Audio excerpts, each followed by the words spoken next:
Welcome back. It's couponing with Alsande.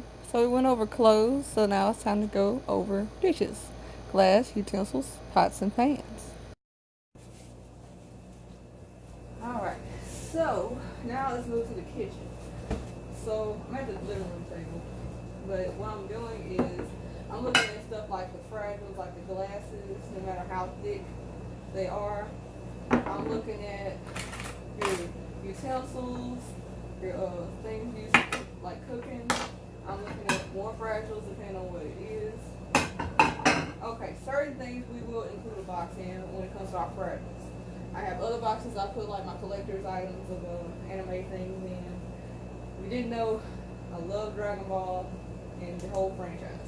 Okay, anyway, now, so this is where newspapers gonna come in, or anything else you may have, like bubble wrap you can find for cheap or anything else like that. But newspapers be like, or sales papers be pretty easy because like you get a mailbox, and maybe you have a mailbox and you get the newspapers in. Start collecting them if you know, hey, I'm gonna move within 3, 6, or within a certain amount of time, and you get you a bag, and you fill your thing up with papers. And that's what I did over time. And then after a while, when I started getting like free papers and stuff or whatever, then I was like, okay, well now's the time to go ahead and keep these because I knew I was going to be moving in a few months. And then so it was easy to accumulate. And plus, my husband loves to use paper still when it comes to barbecue. Anyway, so what I would do, like what anybody would do with their frazzles and stuff, this is like the same old trick. You take the newspaper, you go inside of your items, on outside, and I use a lot. Okay. And then what you can also do, instead of placing it at the bottom of your cardboard box, I like to ball it up. This also depends on how much paper you have. I have a whole bunch, but I don't want to go out and buy a bubble wrap, so, and I have a lot of paper. And balling it up is like an extra cushion. So I can literally take my glass, put it in the box, and no problem. Now don't do that just because I did that, but that's one way to do it. Another thing you can do is place your items, check it out, place your items inside of one another. So let's say I want to do this. But then I would usually like make a flower. So when I put my glass in, and it makes this vacuum, and they don't move. So unless you slam it on something, then it moves. But yeah, so it don't move. Sorry about that, y'all. Okay. But then you can repeat that, and that way you'll have a statue inside of your side of your box, inside the side of your box, I should say. Or you can just place stuff around it. Either way. So that's one thing you can do. Another thing you can do is your plate. I just do it a simple way of open up the paper, sticking the plate inside, put it on top of the other one. The reason why it made noise is because I put those two together. Okay. You can double layer it if you feel like it. But see, that time you didn't hear it. You have to really make some noise to hear them, and you just keep doing that and layering your plates. You can put them in upside down, or whichever way you want to. You can lay them on the side and put them in the box. That's something else you can do. With these, you don't necessarily have to. I mean, they're stainless steel in so many words, or whatever metal you want to call it. But if you feel like it and you don't want to like, just in case you think they may get scratched, stick them in there, and all the stuff is fitting in the same thing. So. And I like to put them on the sides, like where nothing.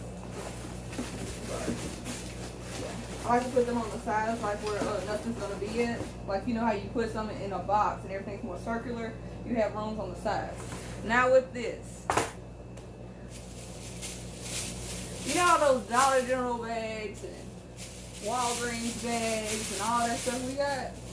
Let's say them bags that we accidentally get at Walmart, but we like don't want to put them back because hey, we didn't mean to take all that. But let's say we take one of them bags, and let's say this is like fairly close to when we're moving. And one thing you can do too is get like paper plates and spoons, knives and stuff. And let's say if you have a get together, it'll come in handy later on, so it's fine. Or if you're gonna go visit someone else. But here's a way to encase your stuff. And as you can see, if you do it like that, your stuff will slide. Not bad though. It's only a few items. So what you can do, you can get as tight as you can. You can tie your bag. This way you ain't gotta worry about taking each individual item out and putting it into something else. This goes along with the hanger thing I showed you guys. And then the side that you tied, you just go on the other end. Go on that same end, and that way it's closed in on both sides. You hear the stuff moving, but it's only moving around within this little shelf that it's in.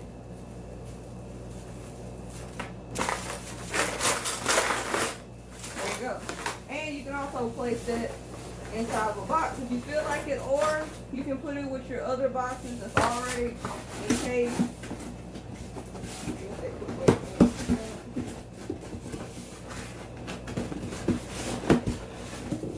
And say you got your boxes stocked, already stacked up in your U-Haul or on your back of your truck or trailer.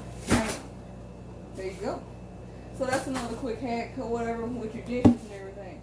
Now when it comes to your pots and pans, alright, so when it comes to your pots and pans and stuff, a lot of them aren't really fragile. A lot of them aren't. But if you do have the ones that are like the, I guess you say more of the porcelain or on size or something, if you're just worried about them getting scratched, same thing, either get you some newspaper, bubble wrap or something like that, stick it in your boxes, or get you some trash bags. It's depending on what your preference is. This is just different ways to do things.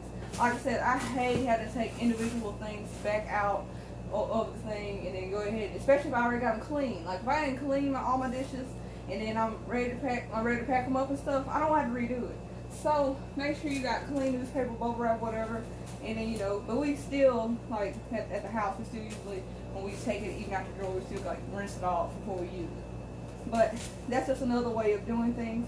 But it's all up to you. But real quick, I got a colander here, or a strainer, whichever one you want to call it.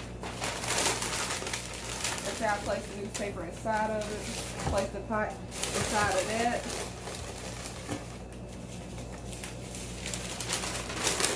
This is only like when it comes to scratching up. This is one of them copper insides, and it got some scratches, but the scratches aren't bad to where the stuff is starting to stick.